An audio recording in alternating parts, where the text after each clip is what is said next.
3. Selamat pagi dan salam sejahtera bagi kita semua. Perkenalkan, nama saya Ferdinand Pangaribuan dari mahasiswa Stikes Mitra Husada Medan, di mana saya mengikuti kegiatan kompetisi debat mahasiswa Indonesia dengan mosi gerakan-gerakan sosial seharusnya lebih berfokus pada ketimpangan kelas ekonomi daripada diskriminasi berbasis identitas atau gender, etnis, dan lain-lain.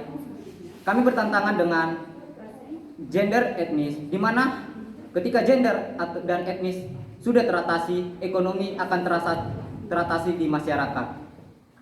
Seperti menurut Jonathan Houghton menyebut ketimpangan sosial sebagai untuk ketidakadilan sosial sebagai bentuk yang terjadi dalam proses pendidikan, baik pembangunan kesehatan, infrastruktur, pendidikan, dan lain-lain.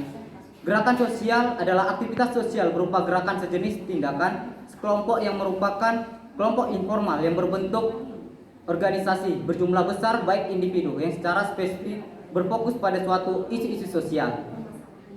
Pada suatu isu-isu sosial, kita dapat melaksanakan dan menolak atau mengkampanyekan atau bisa disebut dengan musyawarah sebuah perubahan sosial, di mana ketimpangan sosial, pembedaan kelas sosial akibat adanya ketidakseimbangan dalam kehidupan masyarakat. Ketimpangan ini penyebab utamanya karena pembangunan ekonomi yang tidak merata, di mana juga kita mengetahui pada Maret 2019 distribusi pengeluaran kelompok penduduk 40% terbawah adalah sebesar 21,38%.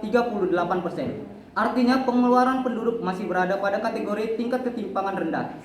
Jika dirinci menurut wilayah, di daerah perkotaan angka tercatatnya sebesar 19,97%. Dan di daerah perdesaan angkanya tercatat sebesar 23,95, yang artinya keduanya berada pada kategori ketimpangan rendah. Di mana ketika kita melakukan pertimbangan ini, karena gender dan etnis itu harus terasasi terlebih dahulu, lalu ekonomi dapat kita atasi dalam masyarakat. Mungkin demikian dari saya. Pembicara pertama akan dilanjutkan dengan pembicara kedua. Terima kasih.